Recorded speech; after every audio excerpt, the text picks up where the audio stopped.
नमस्कार दोस्तों, स्वागत है आपका प्रयागराज टेम चैनल पर। आज की डिस्कशन ध्यानपूर्वक लिखिएगा। चैनल पर नए हैं तो जरूर सब्सक्राइब कर लें। Ready, start. भारत अपनी विविध सांस्कृतिक धरोहर और विशाल जनसंख्या के साथ एक अद्वितीय देश है। पिछले कुछ दशकों में भारत ने आर्थिक, सामाजिक और तकनीकी क्षेत्रों में उल्लेखनीय प्रगति की है, लेकिन एक विकसित राष्ट्र बनने की दिशा में अभी भी कई महत्वपूर्ण कदम उठाने की आवश्यकता है। विकसित भारत का सपना एक ऐसा भारत है जहां सभी नागरिकों के लिए समान अवसर हो, आर्थिक समृद्धि हो और सामाजिक न्याय सुनिश्चित हो। विकसित भारत की नींव एक मजबूत और स्थिर अर्थव्यवस्था पर आधारित होगी।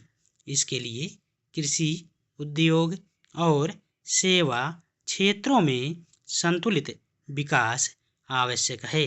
कृषि क्षेत्र में नवीनतम तकनीकों का उपयोग और किसानों को उचित मूल्य सुनिश्चित करना प्राथमिकता होनी चाहिए।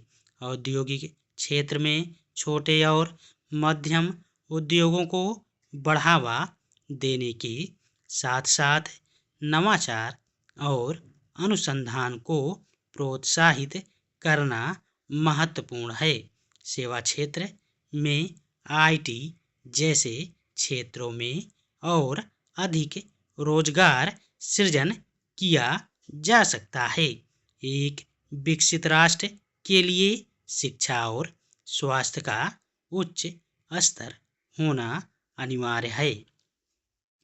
प्रत्येक बच्चे को गुणवत्तापूर्ण शिक्षा मिले और साक्षरता दर 100% हो, इसके लिए सरकार को न केवल बुनियादी ढांचे में निवेश करना होगा, बल्कि शिक्षकों को गुणवत्ता और प्रशिक्षण पर ध्यान देना होगा। स्वास्थ्य के क्षेत्र में सभी नागरिकों को सेहत और सुलभ स्वास्थ्य सेवाएं उपलब्ध कराना प्राथमिकता होनी चाहिए।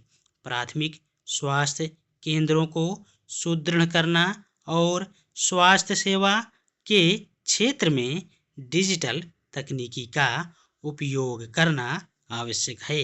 तकनीकी प्रगति के बिना विकसित भारत की कल्पना नहीं की जा सकती। इसके लिए विज्ञान और प्रौद्योगिकी में नवाचार को बढ़ावा देना होगा। सूचना प्रौद्योगिकी, अंतरिक्ष अनुसंधान, जैव प्रौद्योगिकी और नवीकरणीय ऊर्जा के क्षेत्रों में अनुसंधान और विकास को प्राथमिकता दी जानी चाहिए। विकसित भारत का सपना केवल सरकार के प्रयासों से ही नहीं, बल्कि प्रत्येक नागरिक की भागीदारी से साकार हो सकता है। इसके लिए आवश्यक है सभी लोग अपने कर्तव्यों का पालन करें और एक जिम्मेदार नागरिक की भूमिका निभाएं। शिक्षा, स्वास्थ्य, तकनीकी प्रगति, सामाजिक न्याय और पर्यावरण संरक्षण में संतुलित और समग्र विकास के माध्यम से ही हम एक विकसित और समृद्ध भारत का निर्माण कर सकते हैं। उत्तर प्रदेश की स्थापना 24 जनवरी 1950 को हुई थी। भारत के संविधान के लागू होने से पहले यह क्षेत्र यूनाइटेड प्रोविंस के नाम से जाना जाता था। 1950 में भारत गणराज्य बनने के बाद इसका नाम बदलकर उत्तर प्रदेश रखा गया। उत्तर प्रदेश भारतीय उपमहाद्वीप का एक महत्वपूर्ण राज्य है। और ऐतिहासिक तथा सांस्कृतिक दृष्टिकोण से भी अत्यंत महत्वपूर्ण है। यहाँ कई ऐतिहासिक घटनाएं घटी हैं और यह भारतीय संस्कृति एवं राजनीति का एक प्रमुख केंद्र रहा है। धन्यवाद।